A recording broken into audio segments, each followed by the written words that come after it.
Assalamualaikum warahmatullahi wabarakatuh. Salam rahayu untuk semua sahabat ini channel kita.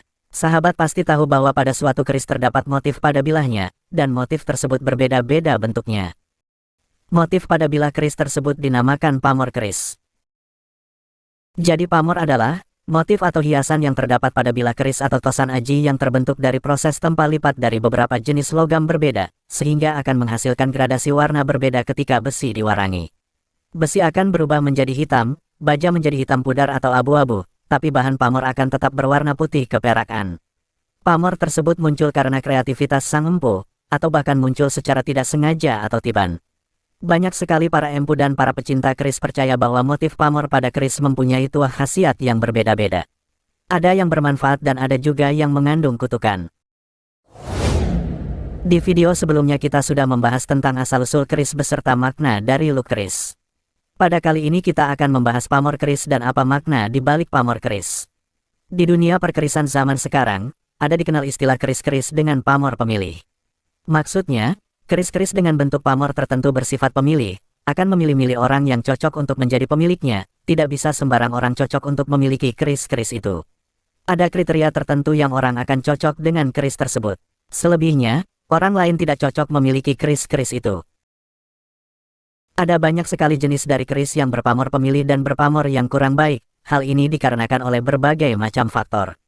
Salah satu contohnya adalah, saat empu babar atau membuat pusaka, konsentrasinya terganggu oleh sesuatu hal sehingga mantra atau doa-doa yang seharusnya baik menjadi salah ucap atau tidak sesuai, maka mengakibatkan keris tersebut mempunyai tuah yang kurang baik. Contohnya, pusaka empu gandring. Sebelum keris selesai dibuat, sang empu dibunuh oleh Ken Arok, dan mengucapkan kata-kata kutukan yang masuk ke keris tersebut, dan terbukti keris tersebut mempunyai tuah seperti maksud dari kutukan empu gandring. Ada beberapa pusaka yang pemilih, maksudnya pusaka ini hanya cocok pada orang-orang tertentu saja, sehingga kalau tidak cocok dengan seseorang yang memilikinya, maka akan menjadikan pemiliknya tidak nyaman atau tidak tentram dalam berbagai kehidupan. Pusaka ini biasa tersirat pada pamor atau juga dapur pusakanya. Sebagai contoh sebuah keris dapur kebolajer adalah keris untuk para petani dan peternak, tidak akan cocok atau tidak sesuai jika dimiliki oleh seorang pejabat. Keris dapur sangkelat adalah keris untuk para petinggi, tidak akan cocok untuk petani. Ada juga pusaka yang sudah cacat atau tidak utuh juga mempunyai pengaruh kurang baik pada pemiliknya, seperti pegat wajah, pugut atau putus, nyangkem kodok, randa beser, dan yang sudah terlalu aus sehingga sudah tidak terbentuk lagi sebagai pusaka. Selain pamor pemilih, ada pula pamor tidak pemilih. Pamor tidak pemilih adalah suatu pamor keris yang bisa dimiliki siapa saja, dan tidak memilih siapa yang memilikinya. Untuk mengenal lebih jauh tentang pamor keris dan tuah yang terkandung di dalamnya, akan dijabarkan di video kali ini. Berikut adalah nama pamor dan makna dari keris, atau tuah keris dari beberapa pamor keris di Nusantara. Pamor bungkus. Pamor bungkus adalah salah satu motif pamor yang bentuk gambarannya agak mirip kepompong ulat. Letaknya di tengah sorsaran di pangkal bilah. Biasanya pamor ini terdapat di antara gambaran pamor waswuta atau ngulit semangka, dan yang sejenis dengan itu. Sebagian penggemar keris menganggap pola pamor bungkus dapat mempermudah orang mencari rejeki dan mencegah sifat boros. Pamor bungkus juga tergolong pamor yang tidak pemilih. Siapa saja cocok memiliki keris atau tosan aji lainnya yang berpamor seperti ini. Pamor kalacakra merupakan salah satu gambaran pamor yang bentuknya berupa garis silang seperti huruf X, yang di tengahnya ada bulatan yang mirip dengan pusaran pamor sumur Bandung. Ujung-ujung garis silang sebelah atas sampai menyentuh tepi bilah. Pamor yang mengambil nama raja ini selalu menempati bagian sor-soran sebilah keris atau tombak. Kalacakra bagi yang percaya, dianggap mempunyai angsar yang dapat bermanfaat sebagai penangkal serangan guna-guna.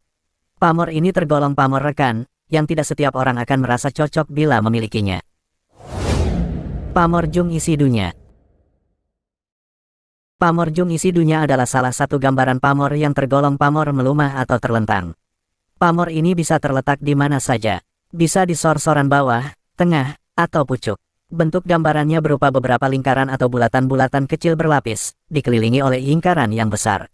Kadang-kadang pamor Jung Isi Dunya terselip di antara pamor waswuta atau ngulit semangka, tetapi seringkali pula pamor ini berdiri sendiri. Tuah pamor ini bagi yang percaya, adalah untuk membantu mencari kekayaan dan rejeki. Pamor Junjung Derajat. Salah satu motif pamor yang dulu hanya terkenal di Madura dan Jawa Timur. Tetapi sejak sekitar tahun 1985-an pamor ini juga banyak dicari oleh para penggemar keris di Jawa Tengah dan Jawa Barat. Bentuk gambaran pamor itu sebenarnya berupa gabungan dari dua macam gambar pamor. Di pangkal keris, yakni di sor-soran terdapat semacam pamor ujung gunung, tetapi hanya satu puncak saja.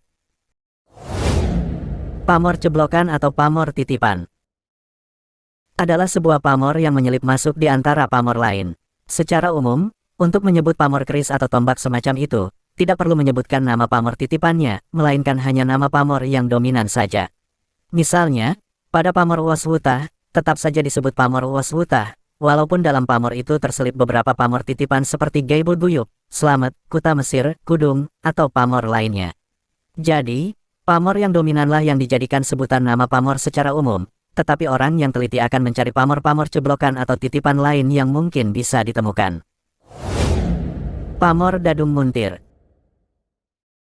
Kadang-kadang disebut dadung kepuntir atau dadung kepelintir, adalah salah satu motif pamor yang bentuk gambarannya hampir mirip dengan pamor sada saler atau adeksiji. Bedanya, garis pamor yang membujur sepanjang bilah tidak berupa garis biasa, melainkan berupa lukisan pamor yang mirip dengan gambar pintalan tambang atau pilihan tali. Mereka yang percaya beranggapan bahwa tuah pamor dadung muntir ini bisa menambah kewibawaan, keberanian, dan keteguhan hati pemiliknya.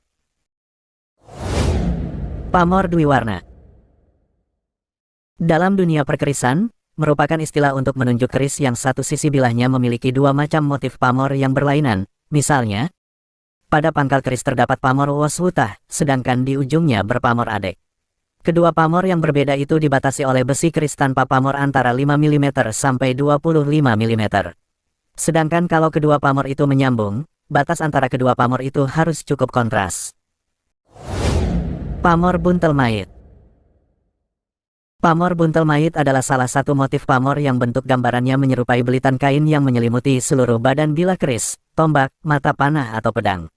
Pamor ini tergolong pamor rekan, yakni yang bentuk gambarannya dirancang sebelumnya oleh sang empu. Ditinjau dari cara pembuatannya, pamor buntel mait merupakan pamor puntiran, yaitu perpaduan antara pamor melumah dan pamor miring, karena saton keris itu dipilin lebih dahulu sebelum dibentuk menjadi kodokan keris. Banyak di antara pecinta keris yang beranggapan bahwa pamor buntel mait mempunyai tuah kurang baik, sering membawa sial bagi pemiliknya.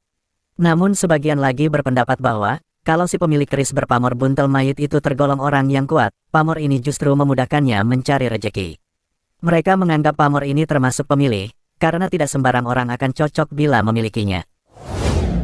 Itulah makna dari pamor keris. Untuk pamor yang lain akan kami sajikan di part berikutnya. Semoga tayangan tersebut bisa menambah pengetahuan kita. Dan perlu diingat juga bahwa, perlunya kita menyambungkan kepercayaan kita hanya kepada Tuhan Yang Maha Esa. Bahwa segala kekuatan dan kemampuan semua yang ada di dunia ini hanyalah dari Tuhan Yang Maha Esa semata. Tuhan Yang Maha Esa berhak mengambilnya kembali, dan tak ada yang bisa menghalangi apa yang menjadi kehendaknya. Salam Rahayu dari ini channel kita. Wassalamualaikum warahmatullahi wabarakatuh.